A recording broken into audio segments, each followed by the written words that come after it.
get on with it so this excursion can be over. Instead of coddling her, I decided to forge ahead, even if she truly wanted me to continue to ask her if she wanted to go back, turn around, or sit down. Every step I took, I couldn't believe how gorgeous the trail was, and what a gem Koki had happened upon. Granted, the park committee had come in and made the trail nice and clean for the hikers, and safe, but none of the amazing foliage was touched. It's like entering a different world. Mary Elizabeth looked around, taking in the mountain laurels in full bloom with their hot pink and pale pink flowers, soon to be long gone as the winter set in. She reached out and touched it. Gorgeous. I stopped behind her and scanned the various cliffs and rock formations. Some hung over our heads, making a nice canopy, while others were off in the distance. The trail was partially covered in the golden red, orange, and yellow leaves that had organically started to fall off the trees. When I looked above my head, the canopy of the same colors was a visual fall explosion, as fireworks were on a warm summer night. These were the sights I took for granted and didn't appreciate about Kentucky or the state park when I was a child. Now I didn't take anything for granted.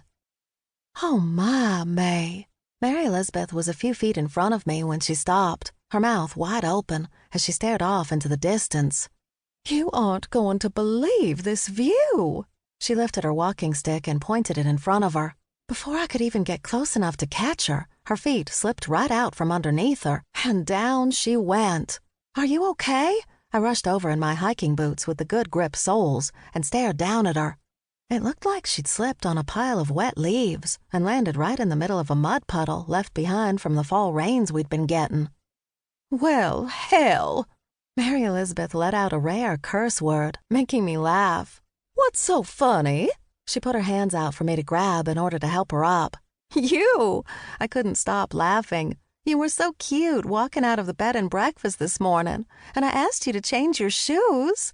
Are you trying to say I deserve this? There was some anger spewing from her eyes. No, I'm hoping you're okay, because there isn't any cell phone service out here.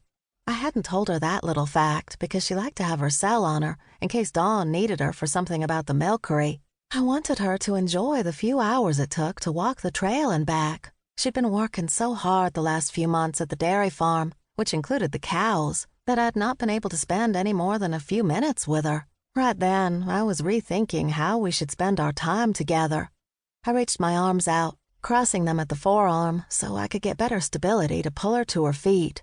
Dear me. She looked down at herself once she was on solid footing. I'm a mess. We dropped hands, and she tried to brush off the dirt, which made it spread since it was mud. You're not going to get that off by just a damp washcloth, I teased, knowing that was how she'd handled me getting dirty when I was a child, after I'd come home from playing outside. Are you mocking me now? Her brows lowered, the lines around her mouth creased. No, I'm not. I'm just thinking we should turn back around and go on home. I shrugged. I'm hungry anyways. I turned around to go back. Besides, I forgot my camera, and the board asked me to take photos on the hike. I looked over my shoulder to see if she was coming. Oh, no. She'd taken a step and stopped. She immediately planted her hand on her lower back. What? I walked the few feet back. I can't move. She groaned and rubbed her back with her hand. She was slightly bent at the waist. This feels better. We can go. You can't walk all humped over with your face to the ground. I put my hands on my knees. We've got a few miles to walk back. I can do it. She took one step. No, I can't. What if you sit down against the tree and I go get some help? I asked. We can just wait for a hiker to come by, and maybe they can go get help while you stay with me. I could hear the fear of me leaving her side in her voice. I don't think there's going to be any hikers because the trail isn't open yet, remember? I jogged her memory about the reason why we were here. I guess I can put an arm around your shoulder, and you can let me gimp alongside you. She wasn't about to let me go get help. I tried to reason with her. I can go much quicker alone. Maybe Elaine Grant. She said my entire name. I will not stay here, deep in the Daniel Boone National Forest, alone. Don't you know there are bears in here, wildcats, and savage raccoons? Fine.